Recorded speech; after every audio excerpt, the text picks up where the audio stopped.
양파에는 플라보노이드 성분이 함유되어 있습니다.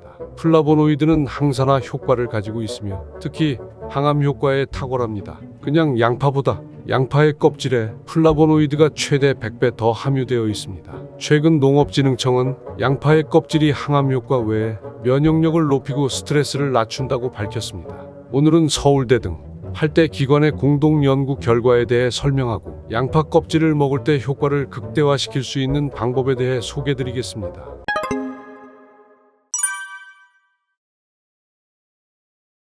최근 국립농업과학원, 서울대학교 등 8개 기관에서 흥미로운 연구 결과를 발표했습니다. 우리가 일상생활에서 흔하게 먹는 양파. 그런데 양파의 껍질은 버리고 알맹이만 먹었죠.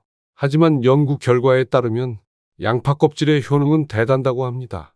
양파 알맹이보다 양파 껍질에서 최대 100배 많은 플라보노이드가 들어있다고 합니다. 플라보노이드는 강력한 항산화 효과를 가집니다. 특히 항암 효과에 탁월한 물질로 알려져 있습니다. 또한 쿼세틴이란 물질이 다른 과체류보다 훨씬 더 많이 함유되어 있는데 쿼세틴은 면역 조절 효과에 탁월하다고 알려집니다. 이뿐만 아니라 기본적인 양파 알맹이 물질과 같은 성분도 함유하고 있어 건강에 도움이 됩니다. 그렇다면 양파 껍질을 어떻게 먹어야 할까요? 이번 연구 결과에 따르면 양파 껍질을 그냥 섭취하는 것보다 뜨거운 물에 끓여 좋은 성분을 추출하여 이를 섭취하는 게 영양학적으로 더 좋다고 합니다. 양파 껍질 추출물의 경우 아무것도 처리하지 않은 대식세포에 비해 면역세포 활성이 무려 2배 이상 증가하는 것으로 확인되었습니다. 또한 쥐 실험 결과 양파 껍질 추출물을 쥐에게 먹였을 때 면역세포 활성이 64% 증가한 것을 관찰하였습니다. 뿐만 아니라 면역 반응을 수행하는 면역글로불린 또한 12% 늘어난 걸 확인했죠. 인체 실험에서도 놀라운 결과를 확인했습니다. 서울대, 한양대가 2022년과 2023년에 걸쳐 8주간 인체 실험을 진행하였습니다. 면역력이 저하된 성인 80명을 대상으로 한 실험이었는데요. 양파 껍질 추출물을 섭취하였을 때 인체 변화를 확인하는 실험이었습니다. 결과는 놀라웠습니다. 양파 껍질 추출물을 섭취한 이후 감기, 편도염, 인후염 등 감염 증상은 35%까지 줄어들었으며 면역이 높아졌음을 자각하는 정도도 9% 높아졌습니다. 즉, 면역이 올라갔고 본인도 이를 충분히 인지한 것이죠. 그뿐만 아니고 인체 실험 결과 더욱 놀라운 사실이 밝혀졌습니다.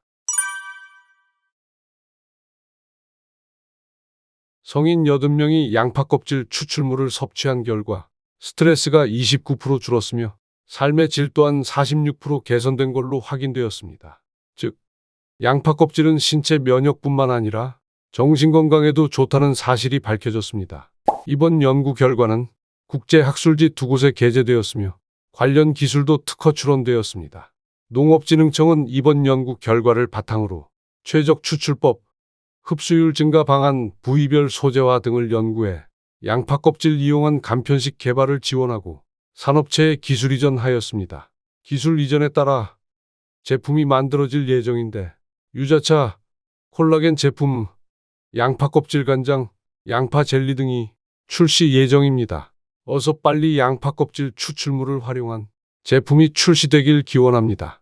그렇다면 제품이 출시되기 전 일반인들이 양파 껍질을 이용하여 요리할 수 있는 레시피엔 어떤 것들이 있을까요? 양파 껍질을 활용한 요리는 없습니다. 양파 껍질 자체로만 요리하긴 힘들기 때문입니다. 따라서 양파 껍질을 이용한 차나 육수, 추출물 같이 액상으로 섭취하는 방법이 효과적입니다. 이때 유의할 점과 팁을 알려드리겠습니다. 먼저 양파 껍질차나 육수를 만들기 전에 손질을 합니다. 이때 영양소는 파괴하지 않고 깨끗하게 세척하기 위해선 어떻게 해야 할까요? 정답은 물에 식초를 희석하여 10분 담궈두고 2번 물에 세척한다입니다. 영양소도 중요하지만 위생도 중요하니 식초에 담그는 거 잊지 마세요. 두 번째로 갈색 껍질뿐만 아니라 두 번째 속 껍질도 이용하라입니다. 가장자리 갈색 껍질이 오늘 설명드린 양파 껍질입니다. 하지만 두 번째 속 껍질에도 그만큼의 영양소가 함유되어 있습니다. 이것은 요리에 쓰기도 애매하니 차나 육수를 낼 때 이용하세요. 재료를 많이 넣었으니 차나 육수의 영양소도 늘어나겠죠? 마지막으로 뜨거운 불에 끓이세요. 앞서 설명드린 것처럼 양파 껍질은 다른 식재료와 달리 뜨거운 불에 요리할수록 영양학적으로 더 좋습니다. 뜨거운 불에 조리해도 영양소가 파괴되지 않고 더 좋아지니 뜨거운 불로 조리하세요. 이상 양파 껍질에 대한 소개를 마치겠습니다. 앞으로도 농업진흥청, 국내 유명 대학, 연구기관 등 공신력 있는 건강 정보를 제공하기 위해 노력하겠습니다. 검증되지 않은 정보로 혼란을 주기보단 구독자 여러분의 평생 건강을 위해 검증된 정보를 제공하고자 노력하겠습니다. 마지막으로 구독과 좋아요 꼭 눌러주세요. 감사합니다.